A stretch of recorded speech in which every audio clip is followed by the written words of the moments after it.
Hello friends, आज सुबह चाय पी रहा हूँ तो मैंने कहा चलो बरामदे में ही चाय पीते हैं। तो चाय पीते पीते कुछ बात करूँगा आपसे। आवाज़ का मालूम नहीं कितनी क्लियर आ रही है, नहीं आ रही है। अगर थोड़ी बहुत कम भी हो तो आप लोग अपने उसका वॉल्यूम बढ़ा करके देख लेना, क्योंकि मैंने माइक नहीं लगाया है। पूड़ी खा रहा हूँ। जनरली हमारे घर में पूड़ी बनती नहीं, पर पहल को अच्छी लगती है। सुबह सुबह उसने स्कूल जाना था तो उसके लिए ब्रेकफास्ट के नाम पे पूड़ी बनी थी, वही एक दो बची हुई है तो मैं चाय के साथ खा रहा हूँ।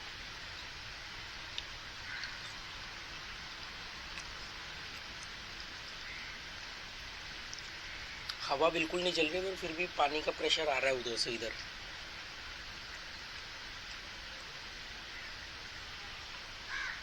कई लोगों के कमेंट आए, वो मैंने घर के ऊपर वीडियो डाला तो बड़ी हैरानी होती है कि लोगों ने अपनी जड़ें अपनी ज़मीन के अंदर इतनी धंसा ली है कि वो बदलाव चाहते ही नहीं है। ज़मीन से जुड़ा होना और ज़मीन से के अंदर घुस जाना, इसमें फ़र्क है। कि मतलब मैं आपकी को जड़ काटने को नहीं बोल रहा हूँ, पर मैं ये कह रहा हूँ कि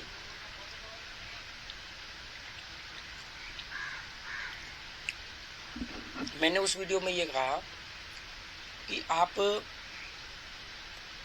घर 10 घर खरीदो, घर से प्रॉब्लम नहीं है। घर खरीदने के पीछे की इंटेंशन क्या है? घर सीमेंट और ईंट का एक प्रोडक्ट है, वो आपके जीवन का गोल कैसे हो सकता है? आप किसी भी इकोनॉमिस्ट को देख लो, घर खरीदना एक वर्स्ट इन्वेस्टमेंट है। अभी किसी ने मुझसे पूछा भी कि भी मुझे अगर घर या मैं ज़मीन इन्वेस्टमेंट के माध्यम से खरीदूं तो क्या सोच है आपकी?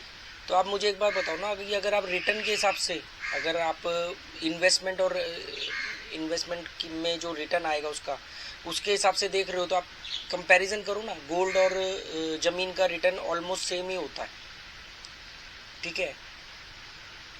10-12%, 15% साल का। और उसमें आप ब्लॉक हो जाओगे, लिक्विडिटी ख़त्म हो जाएगी। अगर आपने ज़मीन खरीदी या कोई मकान खरीदा और 1 करोड़ का खरीदा या 50 लाख का खरीदा, तो आप इन्वेस्टमेंट के हिसाब से, और आप खुश हो रहे हो कि यार 50 लाख का मकान है। 50 लाख के मकान का किराया कितना होता होगा आप बताओ? 10-12 हज़ार से ऊपर का किराया नहीं होता 50 लाख की वैल्यू का। 1 करोड़ के वाले मकान का 25,000 30,000 होता है। तो और अगर आप ये कह रहे हो कि वो रिटर्न आ रहा है, तो उसमें कई लोग ये काउंटर में वो काउंटर वाला क्वेश्चन तो बाद में बताता हूँ मैं आपको। हम बात कर रहे थे रिटर्न की। तो रिटर्न में होता ये है कि आप जब पता करोगे, थोड़ी रिसर्च करोगे, तो आपको मालूम पड़ेगा इससे बहुत ज़्यादा रिटर्न वाले और भी सेफ और सिक्योर इन्वेस्टमेंट है हिंदुस्तान में, ठीक है? मेरे बताने की ज़रूरत नहीं, मैं कोई अर्थशास्त्री नहीं हूँ। दूसरा, अगर उसमें एक फ़ायदा ये है कि आपको आपका 50 लाख का 1 करोड़ की प्रॉपर्टी और आपको 20 लाख की ज़रूरत है, तो आप क्या करोगे? आपको 1 करोड़ की प्रॉपर्टी पूरी सेल करनी पड़ेगी, उसमें बाकी पैसा भी इधर उधर लग जाएगा। जो पैसे का कमज़ोरी होती है कि वो लिक्विड होता है, वो तरलता, छलावा फिसल जाएगा हाथ से, फिर सारे रुके हुए काम याद आ जाएंगे, तो वो पैसा घुस जाएगा। आप इसको टुकड़ों टुकड़ों में नहीं बेच सकते कि आपको अगर मान लो 1 करोड़ की प्रॉपर्टी और आपको 3 लाख रुपए चाहिए, तो आप 3 लाख की ज़मीन नहीं बेच सकते। आपको पूरे 1 करोड़ या उसको आधा करके बेचना पड़ेगा अगर ज़मीन है तो, नहीं तो। पर बहुत सारे ऐसे प्लान है कि अगर आपको 1,70,000 की ज़रूरत है तो आप 1,70,000 ही उसमें से निकाल सकते हो, ठीक है? दूसरी बात, इसके काउंटर में कई लोगों ने मुझे बोला, हेमंत जी ने बोला कि भी या गोवा में मेरे दोस्तों ने इन्वेस्ट किया, उनका पैसा अभी डिलीवरी मिलने से, फ्लैट की डिलीवरी या जो भी विला होगा, जो भी कुछ होगा, उसका मिलने से पहले ही, डिलीवरी से पहले वो डबल हो गया, ट्रिपल हो गया। बहुत सारे लोग बोलते हैं कि हाँ यार 5 गुना हो जाती है कीमत। बिल्कुल सही बात है। पहली बात तो ये सब जगह पे एप्लीकेबल नहीं होता, ये बात ध्यान रखना, ठीक है? अब हम बात करते हैं कि मान लेते हैं कि कुछ जगहों पे, यार साइकिल में जंग लग रही है, मैंने अभी नज़र पड़ी है, ऑयल डालना पड़ेगा। तो कुछ जगहों पे अगर मान लेते हैं कि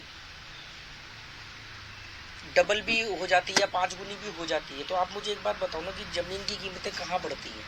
ज़मीन की कीमतें वहाँ बढ़ती है जहाँ पर डिमांड होती है, जहाँ पर भीड़ आती है। तो आपने कहीं पे ज़मीन खरीदी और मान लिया घर खरीदा, या आपने ज़मीन प्लॉटिंग वगैरह पे लेके बंगला बना दिया, आपके बंगले की कीमत बढ़ेगी नहीं जब तक आसपास लोग नहीं रहने आएंगे। अब आसपास लोग रहने आएंगे तो मतलब भीड़ आएगी तो आपकी कीमतें बढ़ेगी, जिससे आप खुश होगे।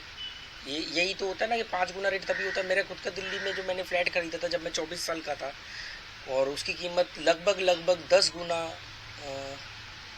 10 तो नहीं सॉरी 5 से 6 गुना हो गई। मेट्रो आ गई, ये आ गया, हम बड़े खुश हुए कि अरे मेट्रो आ गई। वही मेट्रो वही भीड़ की वजह से भागना पड़ा। अब आप ये समझो, अगर देखो आप भौतिक दृष्टि से देख रहे हो कि इकोनॉमिकल मेरे को फ़ायदा हो गया तो ठीक है, तो ठीक है भाई, आपको पैसा मिल रहा है। पर आप सोचो कि आपने एक ऐसी जगह पे प्रॉपर्टी खरीदी और आप वहाँ पे जाके रह रहे हो, और फिर उसके बाद में आपका सुकून चैन चले जाए, आप पार्किंग में गाड़ी लगाने के लिए पार्किंग ढूंढ रहे हो, या चलो पार्किंग आपने इन हाउस भी बना रखी है, तो जो आसपास भीड़ आके रह रही है उससे जो ट्रैफिक जैम लगेगा, आप लोगों को थोड़ी गाड़ियाँ निकालने से रोक दोगे, ट्रैफिक जैम लगेगा, रोड रेज होंगे, बीमारियाँ फैलेंगी, हॉस्पिटल्स बनेंगे, लड़ाई झगड़े होंगे, ये सब होता है। इसी को हम शहर बोलते हैं।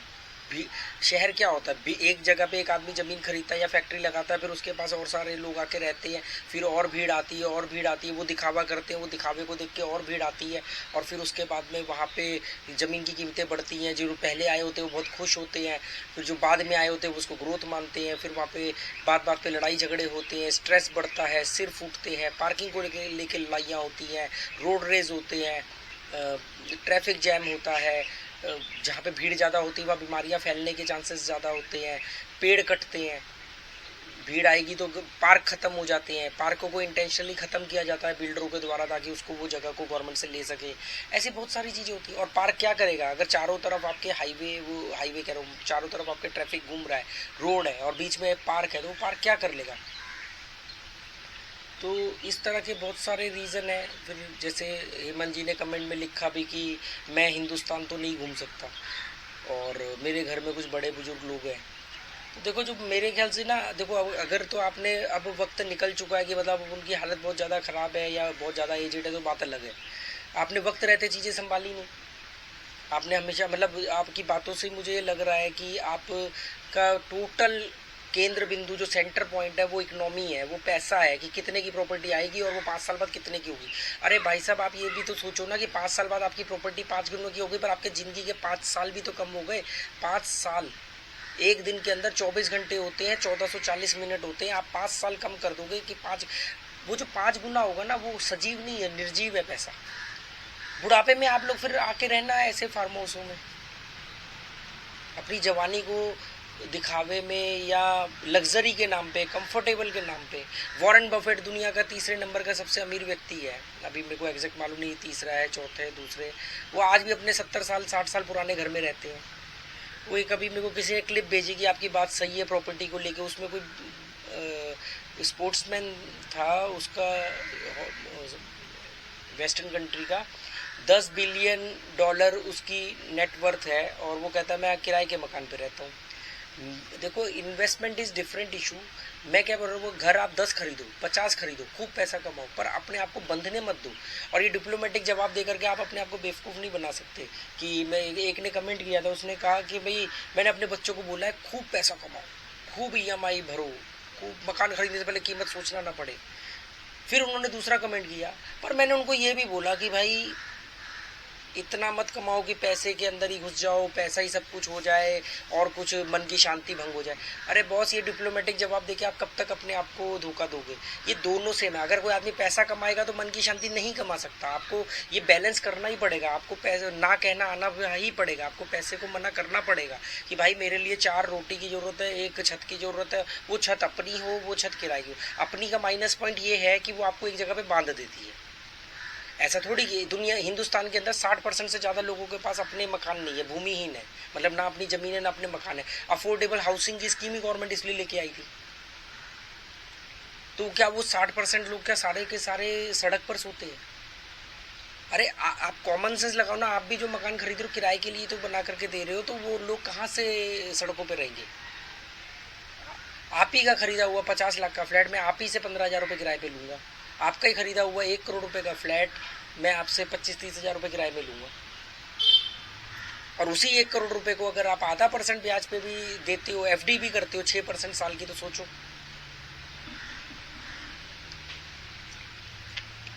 अगर आपने हिंदुस्तान की सबसे safe investment fix deposit FD भी करी, तो भी आपकी प्रॉपर्टी के रिटर्न से वो ज़्यादा होती है। और लोग बोलेंगे कि उसकी कीमत बढ़ेगी। अरे बाबूजी, कीमत तो तब बढ़ेगी जब आप उसको बेच के कैश करोगे, तब तो कीमत का फायदा उठा पाओगे। आप क्या करोगे? आप 1 करोड़ का मकान बेचोगे और पैसे मिला के 1.5 करोड़ वाला खरीद लोगे, या 1 करोड़ का कभी बेचोगे ही नहीं, जिंदगी भर चलेगा वो। अभी लोगों के पास अपने बाप दादों के मकान है ना, तो बाप दादों ने जब वो मकान बेचे ही नहीं, तो वो 1 करोड़ का हो, वो 100 करोड़ का, उसका फायदा क्या है? वो तो कागजों में ही अमाउंट बढ़ रहा है ना, सर्कल रेट में ही प्राइस बढ़ रहा है ना, ब्लैक मनी, ब्लैक मार्केट के अंदर ही तो उसका प्राइस बढ़ रहा है ना। देखो, पैसा वो है जो आपके काम आए। आपने एक ईंट खरीदी 5 रुपए की, अब वो ईंट 50 रुपए की हो गई है। आप खुश हो सकते हो कि मेरी 5 रुपए की ईंट 50 रुपए की हो गई है। वो 45 रुपए आपके किसी काम नहीं आ रहे हैं, वो 50 रुपए काम नहीं आ रहे, वो ईंट काम वही कर रही है। जब आप उसको बेचोगे और फिर वापस 5 रुपए की ही ईंट खरीदोगे या 30 रुपए की ईंट खरीदोगे, और वो जो बचेगा बैलेंस अमाउंट 20 रुपए, वो है आपका प्रॉफिट। उससे आप अपना काउंट कर सकते हो, इससे ट्रैवलिंग कर सकते हैं, इससे ज़िंदगी गुजर बसर कर सकते हैं। अब लोग है, मतलब हालतें ख़राब हुई पड़ी है, पर ये जी मकान हमारा है जी, हमने जो इतने का खरीदा था, देखो आज इतने का हो गया। अरे वो बंदा बूढ़ा होकर मर गया, हो गया था, हमारे पापा ने ना 15 लाख का मकान खरीदा, ज़मीन खरीदी थी, आज ये 1.5 करोड़ की है। अरे तो पापा से पूछो कि भाई तुम्हारे 15 लाख की जमीन ने तुम्हारे लिए तो 15 लाख का ही काम किया ना, वो कागजों में 1.5 करोड़ की हो जाए या 150 करोड़ की हो जाए, तुम तो लाभ नहीं ले पाए ना। हाँ, तुम 15 लाख की जमीन खरीद के 1.5 करोड़ में उसको बेचते और बाकी के पैसों से अपनी लाइफ को और कंफर्टेबल लग्जरी बनाते, तब हम कहते हैं कि हाँ ये इसको बोलते हैं मुनाफाखोरी।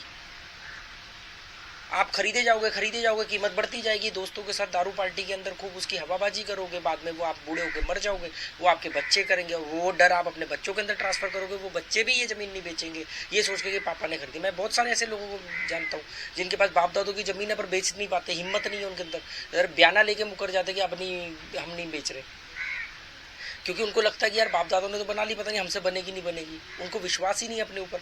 तो मेरे वीडियो नाकाबिल लोगों के लिए नहीं है, और मैं काबिल और नाकाबिल पैसों से नहीं जज करता हूँ कि आप अगर करोड़पति हो तो आप काबिल हो, नहीं, बहुत सारी परिस्थितियां बन सकती हैं आपके करोड़पति होने की। तो जो आदमी असफल है, इसका मतलब ये नहीं है कि वो अनटैलेंटेड है।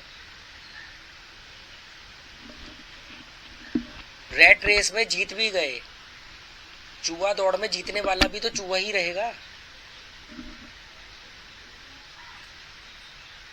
अगर आप सफल हो, आपके पास 2-4 करोड़ रुपया पड़ा है, 10-20 करोड़ की जमीनें पड़ी हैं, तो ये मत समझ लेना कि आप अक्लमंद हो या काबिलियत है आपके अंदर।